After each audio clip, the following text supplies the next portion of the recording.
Hello and welcome to our channel. तो आज हम स्टार्ट करने जा रहे हैं क्विज सेशन नंबर 4। ये हमारा क्विज सेशन नंबर 4 रहने वाला है। इससे पहले हमारे 3 क्विज सेशन और आ चुके हैं, तो आप उसको चैनल में प्लेलिस्ट बनी हुई है क्विज सेशन नाम से, आप उसको जाके विजिट कर सकते हैं। ऐसे बच्चे जो सिर्फ वीडियो चाहते हो, क्विज चाहते हो, और अदरवाइज आप यदि टॉपिक का वीडियो देखना चाहते हैं तो वो भी 1 बाय 1 धीरे धीरे अपलोड हो रही है।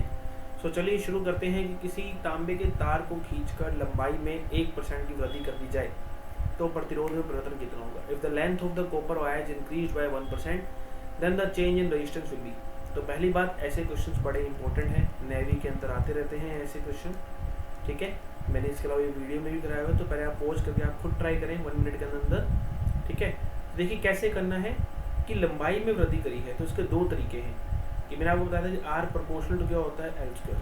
तो जब भी 5% तक चेंज हो, जब भी 5% तक चेंज दिया जाए तो आपको सीधा सीधा क्या करनी है, पावर को आगे ले आना है। पावर को आगे ले आना तो 2 इंटू एल में परसेंटेज चेंज। ये काम कब करेगा, सिर्फ 5% तक करेगा।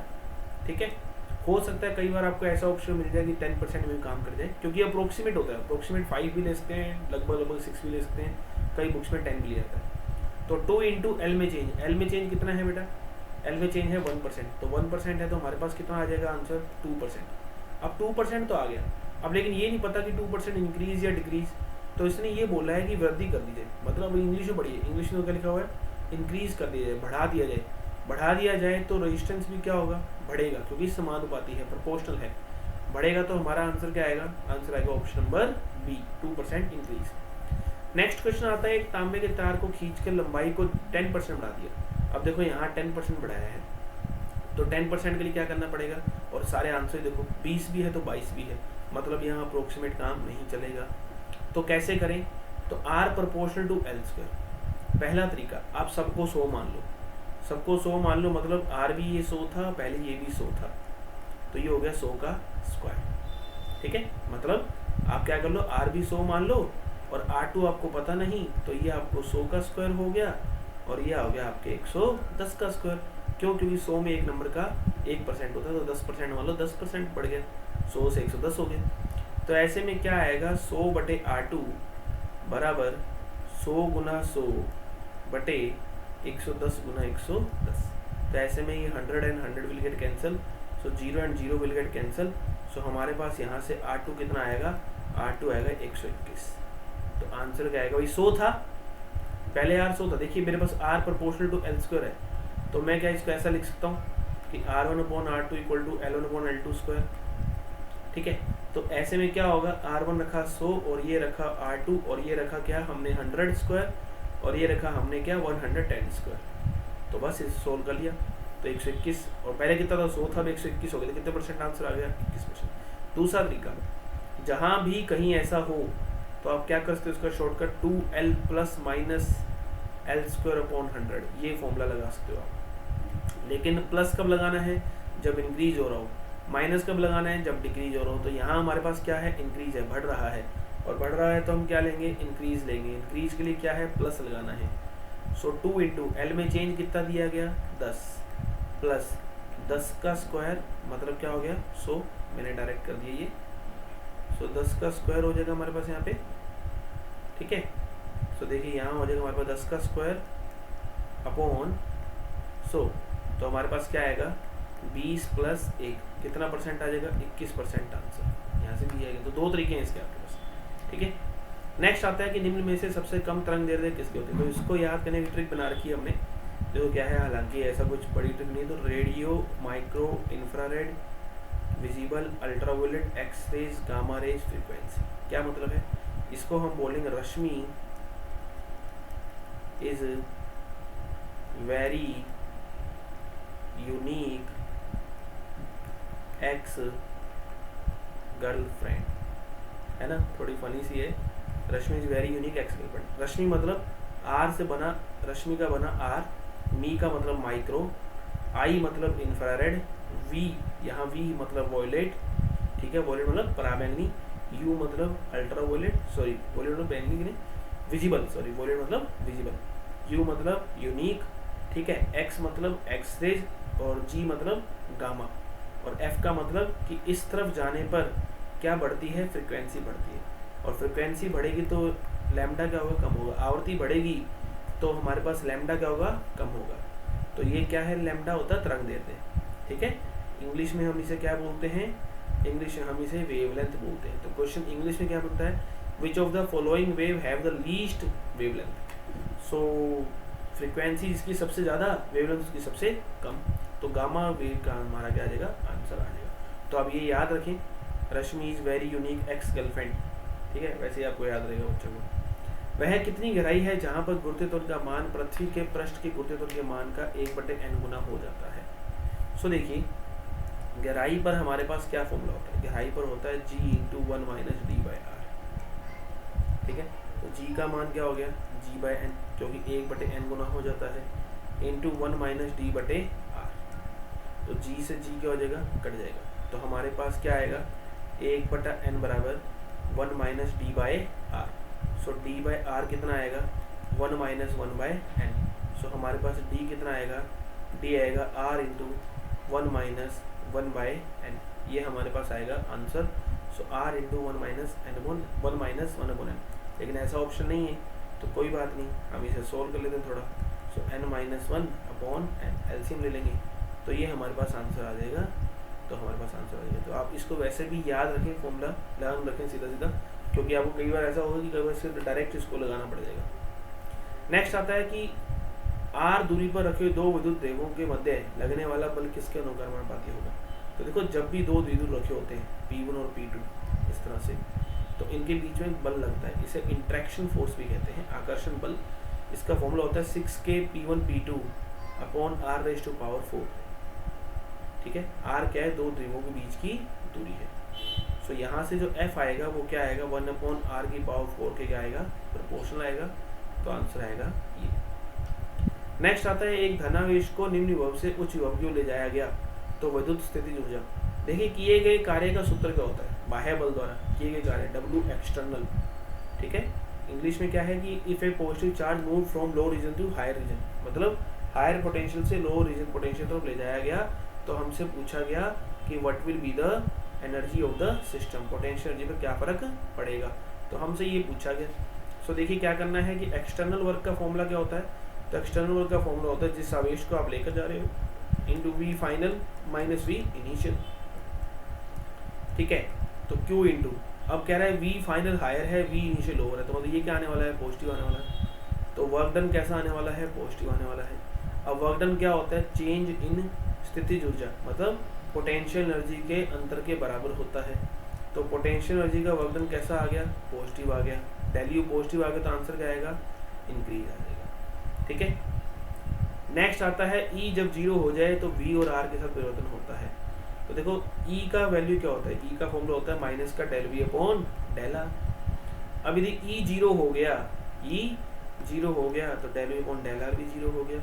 तो V बराबर क्या होगा, किस चीज़ का फंक्शन या किस चीज़ का डिफरेंशिएशन 0 होता है, कॉन्स्टेंट का, नियत का। और जब नियत है तो ये आंसर आ जाएगा। और कई बार इसे ऐसा ऑप्शन भी दिया हुआ मिल सकता है, V proportional to r⁴0। Next आता है, एक बेलन में D घनत्व का द्रव है, H ऊंचाई तक भरा हुआ है, यदि बेलन स्थिर है तो औसत दाब है। देखिए, एक बात ध्यान रखिए कि यदि कोई बेलन हो, मान लीजिए ऐसा कुछ है, ठीक है, ऐसा मान लीजिए कुछ है, और यहाँ पर क्या है, इस तरह से प्रेशर, मतलब पानी में होगा, तो ऐसे में क्या होगा, जब दाब निकाला था तो वो औसत दाब, एवरेज दाब निकाला था। कैसे कि इस जगह पे दाब कितना होगा, जस्ट H ऊंचाई पर मान लेते हैं, H ऊंचाई का ये, तो इस जगह पर दाब कितना होगा, तो इस जगह पर प्रेशर होगा 0। क्यों 0, क्योंकि जस्ट ऊपर है, एनवायरनमेंट में नहीं मान रहा, ठीक है, एनवायरनमेंट में नहीं मान रहा, बंद है एकदम, ठीक है। और यहाँ इस जगह पे नीचे क्या होगा, इस जगह पे नीचे होगा, ये P1 मान लेता हूँ, तो ये P2 क्या होगा, ρHg होगा। तो P एवरेज कितना आएगा, तो P एवरेज आएगा P1 plus P2 divide by 2, तो 0 प्लस ρHg डिवाइड बाई 2, तो P एवरेज कितना आएगा, ρHg/2, ठीक है, ρHg/2 आ जाएगा हमारे पास। तो ये आ गया हमारे पास औसत दाब। अब यदि मान लो आपसे बोल देता फोर्स बताओ, फोर्स में कोई प्रॉब्लम नहीं है। कैसे, फोर्स का फॉर्मूला होता है प्रेशर इनटू एरिया। प्रेशर क्या था, ρHg अपॉन 2। अब एरिया, तो इस दीवार का एरिया निकाल लीजिए आप। जिस दीवार पे फोर्स निकालना है, मान लो इस पे निकालना है और ये हाइट जो है ए है, ठीक है, और ये एच है, ये हम देख ही चुके हैं यहाँ से। तो इस दीवार पे फोर्स कितना होता, तो होता ए इंटू एच, तो ये हमारा फोर्स आया था। लेकिन हमारे क्वेश्चन में हमसे क्या पूछा गया है, हमारे क्वेश्चन हमसे पूछा गया है औसत दाब, एवरेज प्रेशर। तो एवरेज प्रेशर क्या हो जाएगा, रो की जगह डी आ गया, तो रो डी जी या एच डी जी अपॉन 2, ठीक है। तो ये था हमारे पास। एक इलेक्ट्रॉन चुंबकीय क्षेत्र में लंबवत प्रवेश करता है, राशि स्थिर रहेगी। An electron enters in perpendicular to the magnetic field, which of the following quantity remains constant. देखो, आपको मैंने कहा था कि जो वर्क डन होता है बाय मैग्नेटिक फोर्स, ठीक है, चुंबकीय बल द्वारा किया गया कार्य, वो क्या होता है, 0 होता है। और वर्क डन किसके बराबर होता है, चेंज इन काइनेटिक एनर्जी के बराबर। तो चेंज इन काइनेटिक एनर्जी कितनी आएगी, 0 आएगी। अब चेंज इन काइनेटिक एनर्जी 0 है तो क्या होगा, 0 आ जाएगा, ये नियत रहेगा। अब कोई कहेगा सर मोमेंटम और वेलोसिटी, संवेग और वेग भी तो नियत रह सकता है, नहीं। क्यों, क्योंकि संवेग और वेग की दिशा होती है और दिशा बदल जाती है। जैसे मान लीजिए वृत्ताकार पथ यदि लगाएगा तो इस जगह वेग कुछ और होगा, इस जगह वेग कुछ और होगा, इस जगह वेग कुछ और होगा और इस जगह वेग कुछ और होगा। तो इसलिए हम ऐसा नहीं करते हैं। नेक्स्ट आता है, एक लंबी धारावाही प्रणालिका अपने अक्ष के अंदिश बी चुंबकीय क्षेत्र उत्पन्न करती है। धारा का मान दुगना कर दिया जाए तथा प्रति सेंटीमीटर फेरों की संख्या आदि कर दी जाए तो चुंबकीय क्षेत्र का नया मान होगा। ये लॉन्ग सोलेनोइड है जिसके अंदर मैग्नेटिक फील्ड बी बनता है, ठीक है। हमने क्या करा कि इसके जो करंट है उसको तो कर दिया हमने डबल, तो करंट को हमने कर दिया डबल, और इसके जो number of turns per centimetre है वो क्या कर दिए, हाफ कर दिए। तो हमसे मैग्नेटिक फील्ड पूछा है कि कितना हो जाएगा। सो देखिए इसको कैसे करेंगे हम। तो हमारे पास B का फॉर्मूला होता है क्या, म्यू नॉट एन आई, ठीक है।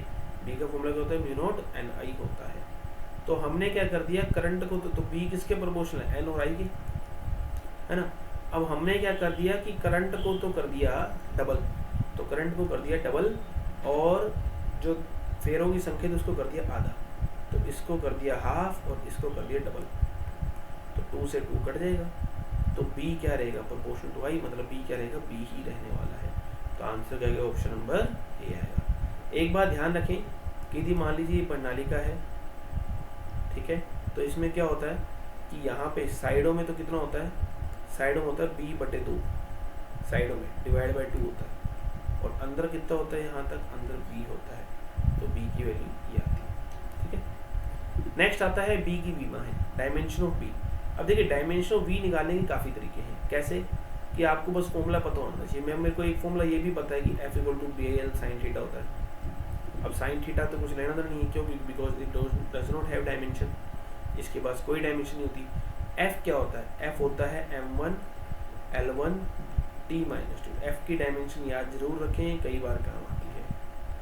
I क्या है, A1, L क्या है, L1, तो L1 से L1 तो कट जाएगा, तो B का फॉर्मूला क्या आएगा, B का फॉर्मूला आएगा m1, ठीक है, A-1 T-2, तो m1 A-1 T-2, सो m1 A-1 T-2, ठीक है। सॉरी, इसको अपने सही लिखते हैं पहले, तो m1 A-1 T-2, तो ये हमारे पास आंसर आ जाएगा।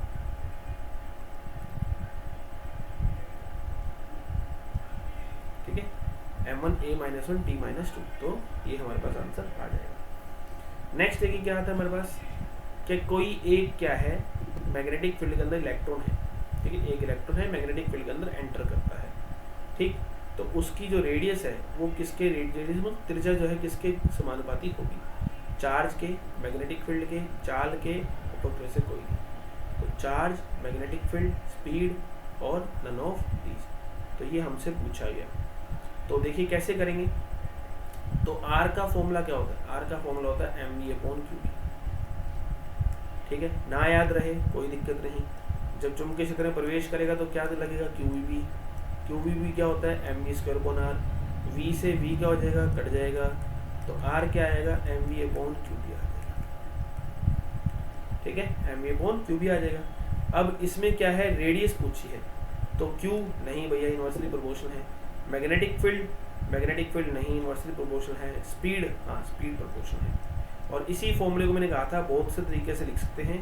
पहला mv/qb, दूसरा p/qb, तीसरा √2m/ke/qb, कुछ भी आ सकता है, हो सकता है आगे भी आपको न्यूमेरिकल मिल जाए ऐसे, और चौथा √2m/qv/kb और qb।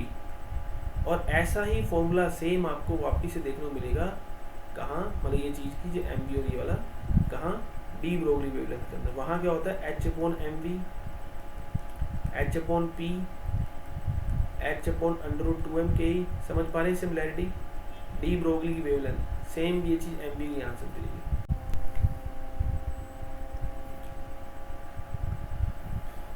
तो चलिए शुरू करते हैं, सॉरी फॉर द डिस्टर्बेंस।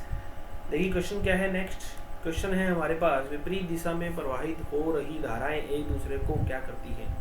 सो देखिए इसके लिए क्या था हमारे पास कि जब भी दो वायर्स हैं, पैरेलल वायर है इनफाइनाइट लेंथ की, ठीक है, अनंत लंबाई की तार है, इनफाइनाइट इनकी लंबाई है, I1 I2 इनके अंदर धारा प्रवाहित हो रही है और R दूरी है, तो इनके बीच में जो फोर्स काम करता है उसका फॉर्मूला क्या होता है, उसका फॉर्मूला होता है 2K I1 I2/R। ये फोर्स इसके अंदर काम करता है, ये फोर्स है न्यूटन पर मीटर के अंदर, एकांक लंबाई पर लगने वाला बल है, ठीक है। और इसके अलावा इसमें क्या है कि सेम डायरेक्शन में करंट हो तो आकर्षित करेंगी और अपोजिट डायरेक्शन में हो तो क्या करेंगी, प्रतिकर्षित या रिपेल करेंगी। तो हमें क्या दिया गया है, विपरीत दिशा में, अपोजिट डायरेक्शन में, तो ऐसे में क्या करेंगे, they will repel each other. Next आता है एक इलेक्ट्रॉन और एक प्रोटॉन लंबवत या वर्टिकली एक मैग्नेटिक फील्ड में सेम काइनेटिक एनर्जी से प्रवेश करते हैं। तो देखिए मैंने आपको इसलिए भी फॉर्मूला बताया था कि ऐसा फॉर्मूला हमारे काम में आ सकता है, ठीक है, ये काम आएगा हमारे। तो कह रहा है कि इनकी रेडियस क्या होगी। अब देखो रेडियस क्या है, अब दोनों का क्या चीज़ सेम है, दोनों का ये भी सेम है, दोनों का बी भी सेम है, दोनों का क्यू भी सेम है, दोनों का टू भी सेम है। तो आर किसके प्रोपोर्शनल हो गया, √m के। अब आर √m के प्रोपोर्शनल हो गया तो ME और MP में बड़ा कौन है, तो MP बड़ा है, तो RE और RP में बड़ा कौन होगा, RP बड़ा होगा।